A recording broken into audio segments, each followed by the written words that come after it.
Good morning, amazing, amazing human beings. I am so excited to be here with you today. I realized that I forgot it was International Women's Day yesterday. So I said, that is okay. We're going to definitely celebrate that, especially since we've been talking about Women's History Month and the celebration of Women's History Month. And today's focus for us is going to be on Malala. And I love her story. I love that she is a woman who fought for the rights of girls, right, to be able to have an equal education, to be able to go to school in a safe environment. She was from Pakistan. She's an education activist. She went to different schools. She graduated from Oxford. Her father was a teacher, and he was the one that kind of inspired her to be like, listen, education is so important. And she really, really fought for the right of people, girls in her country to be able to, and girls around the world to be able to have an equal education to anyone else. She's the youngest Nobel Prize, Peace Prize laureate, and she continues to just fight for what she knows is right.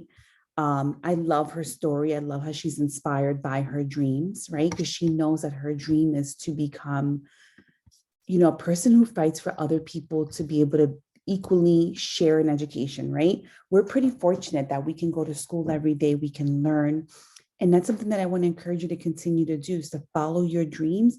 But following your dreams means making sure you have a good education, that you're learning, that you're feeding your mind with beautiful things. And I'm here to help you feed your heart with beautiful things. And so are your teachers and your parents. So I'm going to share my screen. And as always, I like to show you guys a picture. This is a picture of her right over here. She goes, I tell my story not because it is unique, but because it is the story of many girls, Malala. And we're going to read her story, Malala's Magic Pencil. Really sweet story. Magic Pencil by Malala Yousafzai. Do you believe in magic?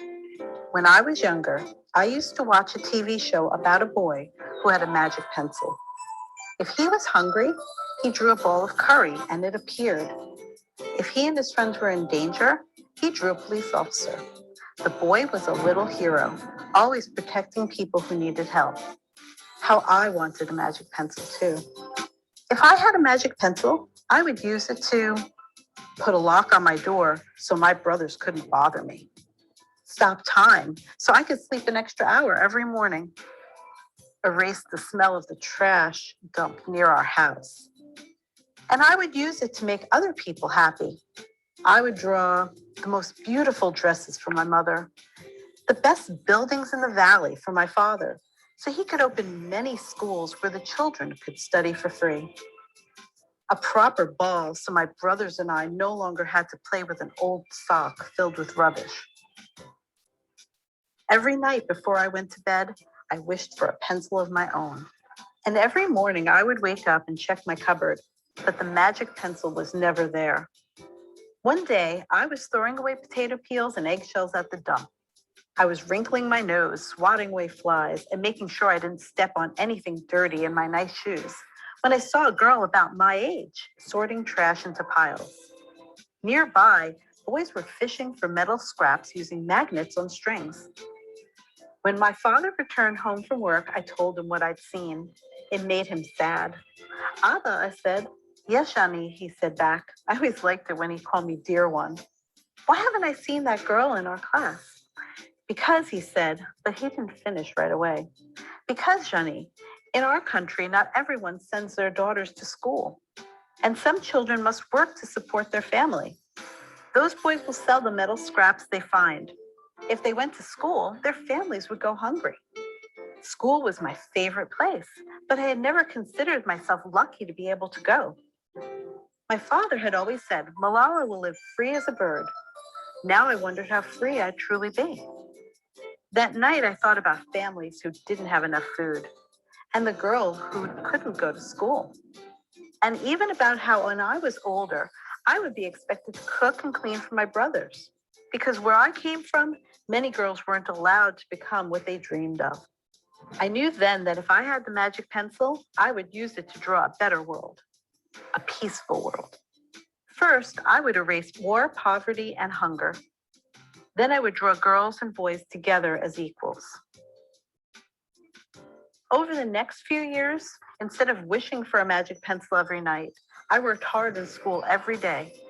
I wanted to be one of the top students in my class. But soon, powerful and dangerous men declared that girls were forbidden from attending school. They walked the streets of our city now. They carried weapons. One by one, the girls stopped coming to school. Abba, where are all the students? They don't feel safe anymore, Johnny. How could a few men stop all the girls in our valley from going to school? If more people knew what was happening to us, I thought they might help. Wishing wasn't enough. Someone needed to speak out. Why not me? I wrote about what it felt like to be scared to walk to school and how some of my friends had moved away because of the threat they faced in our city. I wrote about how much I loved school and how proud I was of my uniform. Once I started writing, I didn't stop. I wrote speeches and traveled around my country, sharing my story. I even talked to a reporter from a famous international newspaper. People actually wanted to learn about my life. I spoke for all the girls in my valley who couldn't speak for themselves. My voice became so powerful that the dangerous men tried to silence me, but they failed.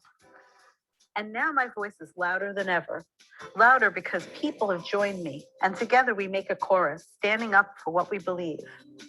We raise our voices for those in need. We help people in danger, even when they're an ocean away. Think of the world as a family. Do you believe in magic? I do. I wrote alone in my room, but people all over the world were reading my story. Millions now know it and help me spread my message of hope. I had at last found the magic I was looking for in my words and in my work. I am Malala. I've always wished I could make the world a more peaceful place, and every day I work to make my wish come true. One child, one teacher, one book, and one pen can change the world. I love that quote. Um, she's such an inspiring human being, and I really, really love her story of perseverance, her story of never giving up, following her dreams, and fighting for what she believed in her heart. Have a super amazing day.